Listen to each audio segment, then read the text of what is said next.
നഗരസഭ 38-ാം വാർഡിൽ ഓണാഘോഷം സംഘടിപ്പിച്ചു.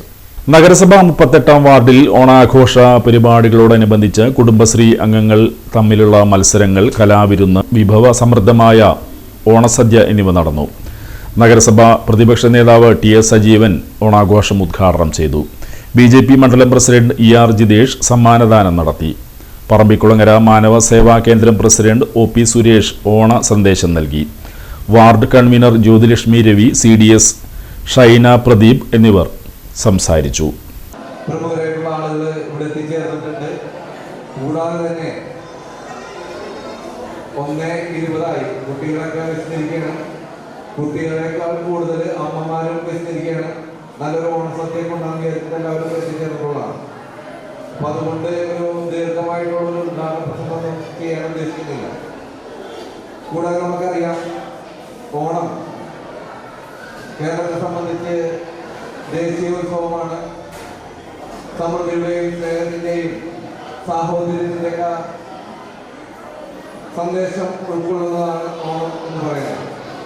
നമുക്കറിയാം, ഓണത്തെ സംബന്ധിച്ച് പല ഐതിഹ്യങ്ങൾ ആണ് നമ്മുടെ മനസ്സിലുള്ളത്, നമ്മൾ കേട്ടിട്ടുള്ളത്. മാവേലി നാട്ടിലേക്ക് വരുന്നതിനെ സംബന്ധിച്ചിട്ടുള്ള ചരിത്രങ്ങളുണ്ട്. അതുപോലെ തന്നെ കാർഷിക വിളവെടുപ്പുമായി ബന്ധപ്പെട്ട് ഓണം ആഘോഷിക്കുന്നതിനെ കുറിച്ച് ചരിത്രം പറയുന്നത്. അങ്ങനെ നിരവധി കാര്യങ്ങളാണ് ഓണാഘോഷത്തോടനുബന്ധിച്ച് ചരിത്രത്തിൽ പറയുന്നത്. മുമ്പ് കേരളത്തോടൊപ്പം തന്നെ തമിഴ്നാട്ടിലും വലിയ രീതിയിൽ ഓണാഘോഷം നടത്തിയെന്നാണ് പറയപ്പെടുന്നത്. പിൽക്കാലത്ത് തമിഴ്നാട്ടിൽ ഓണാഘോഷം നടത്താതെ കേരളത്തിൽ മാത്രം, കേരളത്തിലുള്ള മലയാളികൾ ഉൾപ്പെടെയുള്ള ആളുകളെ ലോകത്ത് എവിടെയായാലും നല്ല രീതിയിൽ ഓണാഘോഷ പരിപാടികൾ നടത്തി വരുന്നു. പിന്നെ നമുക്കറിയാം, ഒരു ഓണാഘോഷ പരിപാടി വാർഡിൽ നടത്തുമ്പോഴുണ്ടാവുന്ന ഒരുപാട് സംഘാടകരെ സംബന്ധിച്ച് വലിയ ബുദ്ധിമുട്ടാണ് ഒരു ആഘോഷ പരിപാടി വാർഡിൽ നടത്തുന്നത്.